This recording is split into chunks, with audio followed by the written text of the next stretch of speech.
Ver a tus hijos dormir con calor o temer por la salud de tus padres cada vez que se va la luz es la verdadera oscuridad que nos golpea todos los días. La crisis eléctrica en Venezuela y en especial en Maracaibo ya no es solo un problema de cables o de electrodomésticos quemados, es una crisis humana que está fracturando nuestra paz familiar, destruyendo el descanso y sembrando una profunda impotencia. ¿Cómo proteger a los que amamos del desgaste emocional? Hoy conversamos con la psicóloga Andrea Rosario sobre el impacto oculto del racionamiento y cómo mantener el bienestar en casa. Este tema de la incertidumbre, todo lo que implica el no saber si puedo dormir, si voy a poder terminar de estudiar, si voy a poder trabajar, incluso si puedo sostener o continuar teniendo mis aparatos electrodomésticos, genera que en el cerebro se active una alarma. Es como, todas estas cosas hacen que sea como una alarma que no se apaga, ¿sí? Eso hace que se active un eje que está conformado por el hipotálamo, la hipófisis y las glándulas suprarrenales. ¿Qué quiere decir esto? Todos estos órganos de los que te acabo de hablar se encargan de permitirnos responder ante el estrés, ¿sí? Eso hace que liberemos mucho más cortisol y todos los órganos estén como pendientes, sobreestimulados, ¿sí? Preparados para atender al peligro, porque para el cerebro todo esto que no puede predecir, que era lo que decías un poco, que ciertamente es algo constante, pero es impredecible. Todo lo que no puede predecir es un peligro. Entonces, mantiene nuestro cuerpo en alerta constantemente y, por supuesto, genera un desgaste. Va a generar irritabilidad, va a generar probablemente vulnerabilidad emocional, menos capacidad de concentración, alteraciones en el sueño, porque no es lo mismo active el sistema de alerta para un momento puntual de peligro a que estemos constantemente hiperactivos. Coméntanos sobre los más vulnerables. Toda la población lo sufre, pero no todos de la misma manera. ¿Quiénes están pagando el precio psicológico más alto en este momento? Los ancianos que temen por su salud, los padres que no saben cómo calmar a sus hijos en el calor de la noche, o los jóvenes que ven frenado su futuro. Es difícil posicionarme ante alguna población que lo esté sufriendo más porque creo que todos lo están sufriendo de maneras distintas, pero muy, muy profundas. Decías hace un rato que los adultos pueden tener miedo por perjudicar su salud o los ancianos, pues, y no solamente por perjudicar su salud, es una realidad que biológicamente les cuesta más por la edad regular las temperaturas. Entonces, ya Maracaibo tiene temperaturas altas normalmente. Este tema de los apagones hace que sean mucho más. Es decir, es un hecho que físicamente están afectados. Eh, las consecuencias que esto trae, por supuesto, genera ansiedad, angustia ante esa posibilidad de estar en cualquier momento vulnerado físicamente, pues me angustio. Y la angustia hace que el sentimiento sea mucho más crónico. Los papás me parece que tienen un estrés doble. No solamente el hecho de poder contener o sostener la estabilidad emocional de sus hijos, sino también el hecho de cómo ellos se desenvuelven en su trabajo profesionalmente. Entonces hablamos de tal vez esa sensación de incapacidad doble, de esa sensación de incapacidad como cuidadores y esa sensación de incapacidad como profesionales, ¿ok? Y bueno, los jóvenes también terminan siendo un daño colateral a todo esto, porque me decías que les impide proyectarse futuro y es una realidad, depende de la edad, ¿no? Pero se está en el proceso de construir mi identidad y mi proyecto de vida. Entonces, es difícil poderme proyectar e identificarme con algo cuando todo es tan inestable. El enemigo del sueño y la ansiedad. El calor extremo de Maracaibo, sumado a los apagones nocturnos, destruye el ciclo del sueño. Psicológicamente, ¿cómo se traduce la privación del sueño prolongada en la vida diaria del maravino? ¿Estamos ante una epidemia invisible de ansiedad? Podríamos decir que sí. Esto afecta el cerebro de todas las personas, especialmente entiendo que de los maravinos, porque estamos en un lugar en el que las temperaturas son realmente intolerables físicamente, ¿no? Pero este tema de tal vez que el sueño se ve interrumpido o que, bueno, no poder dormir por las altas temperaturas, hace que el ciclo del sueño no se complete, ¿ok? Los ciclos del sueño están destinados a que nuestro cuerpo se regule en general, tanto mental como físicamente. Entonces, ante no haber una regulación, hay una sobrecarga, ¿sí? Nuestro cuerpo y nuestro cerebro está en modo supervivencia.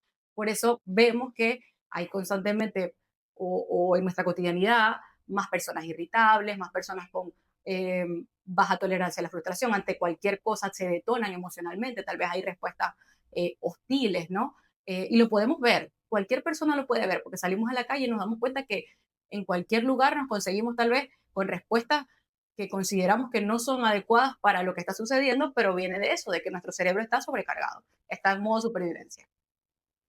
La hipervigilancia y el trauma del clic. Muchos maravinos reportan que viven en un estado de alerta constante, donde el sonido de un transformador estallando o el simple silencio de un ventilador apagándose les dispara la frecuencia cardíaca. Podemos hablar ya de un trastorno de estrés postraumático colectivo provocado por el racionamiento eléctrico.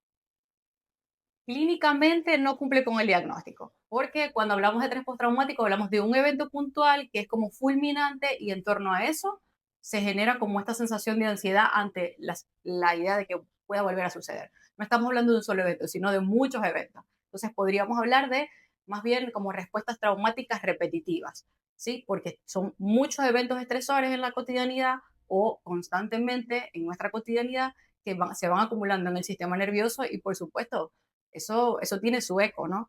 Esto que te decía de cómo el cerebro está en modo supervivencia y cómo, de algún modo, si ya hemos tenido experiencias previas negativas respecto a esto, todo lo que se relacione con eso va a generar angustia. La culpa del sobreviviente y la parálisis laboral. Para los profesionales, emprendedores y quienes trabajan desde casa, un apagón significa dinero perdido, plazos incumplidos y una profunda frustración. ¿Cómo se gestiona psicológicamente esa sensación de culpa y de estancamiento? A sentir que tu productividad y tu sustento no depende de tu talento, sino de un interruptor. El tema es complicado, porque las personas que trabajan desde casa, ahí se le suma muchas cosas, o sea, son muchos factores los que influyen, pero el ser humano tiende a mirarse primero ante algún fracaso, tiende a mirarse primero o a responsabilizarse de lo que no puede o no logra hacer. Entonces, creo que allí está el punto, ¿no? De darse cuenta que no es la persona la que falla, sino que es un entorno que sin lugar a dudas influye en cuán productivo puede ser. Eh, allí lo importante es eso, sentarse a mirar y evaluar el panorama y ver dentro de esta realidad que no puedo controlar, qué sí puedo hacer, ¿sí? ¿Qué sí puedo sostener? ¿Qué, qué tareas o de qué modos puedo llegar a alcanzar ese objetivo dentro de mi área laboral, dentro de mi emprendimiento o dentro de lo que tengo pautado yo como tarea diaria, que pueda funcionar con o sin electricidad, ¿sí? Sé que a veces es difícil, sé que puede ser frustrante, pero se trata de eso, ¿no? De poder realmente mirar dentro de esa realidad que es fortuita, que es inestable, pues que sí puedo manejar. Ahora vamos a conversar sobre estrategias de afrontamiento y cierre. Primeros auxilios psicológicos. Cuando llega el apagón de golpe en mitad de la noche, en plena jornada laboral y sobreviene la frustración o el pánico, ¿cuál es el primer auxilio psicológico inmediato que una persona puede autoaplicarse en la oscuridad? Ok, lo primero sería reconocer la emoción.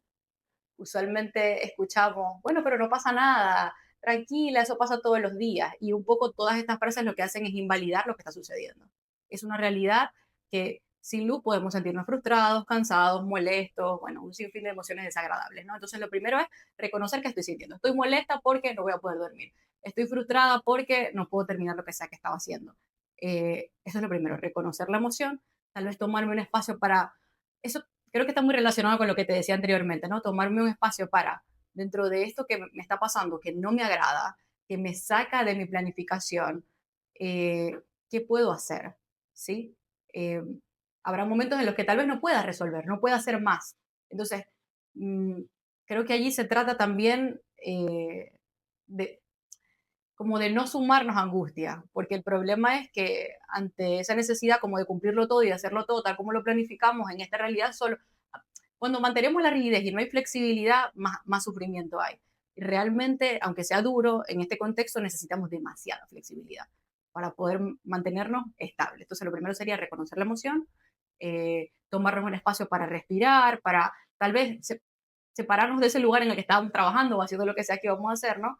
Y ya un poco más calmado, pues volver y pensar que sí puedo hacer. A veces se le pide al ciudadano que tenga mente positiva o que resista con una sonrisa, pero la rabia, la impotencia y el cansancio son reales y son válidos.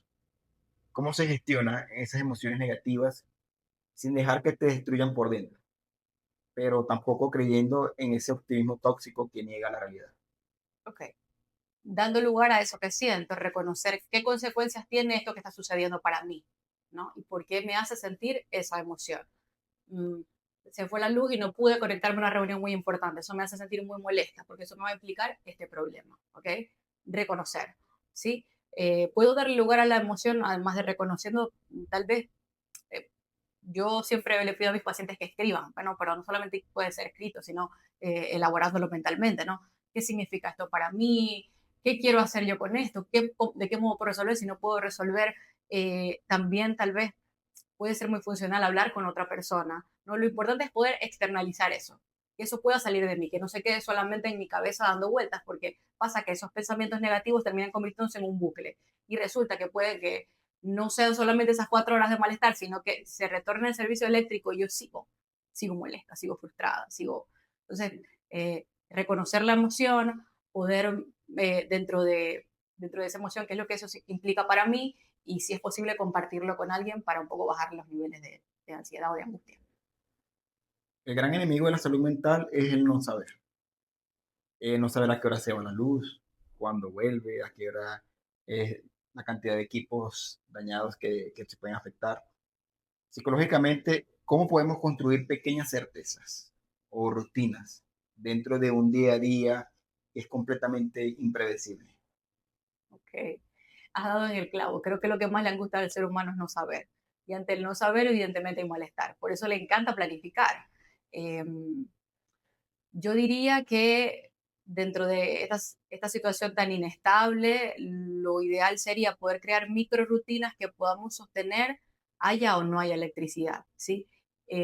Cosas que no dependan de toda la electricidad. Ciertamente hay muchas cosas que se hacen a través de electrodomésticos, ¿no? Pero tener un plan B, porque es una realidad que esto puede suceder en cualquier momento, ¿no? Obviamente eso nos hace vivir tal vez desde eso que te decía hace un rato, modo supervivencia, pero si ya esto, más que ser una contingencia, es algo que forma parte de nuestra cotidianidad, si no queremos vivir en el malestar y también en esto que decías hace un rato, que nos destruya esa sensación negativa, pues, ¿de qué modo puedo yo afrontar esto? Es la primera pregunta. Entonces, si yo deseo, no sé, hacer mi cena a las 8 de la noche, ¿qué necesito? Necesito iluminación. Entonces empiezo a buscar cómo tener iluminación aunque no haya electricidad.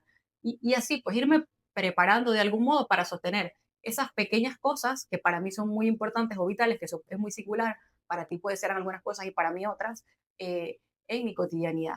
Y también que puedan haber, podríamos llamarlos rituales, pero no necesariamente, sino son pequeñas rutinas para empezar y cerrar el día, haya o no electricidad, que tengan que ver con espacio que me doy a mí mismo, ¿sí?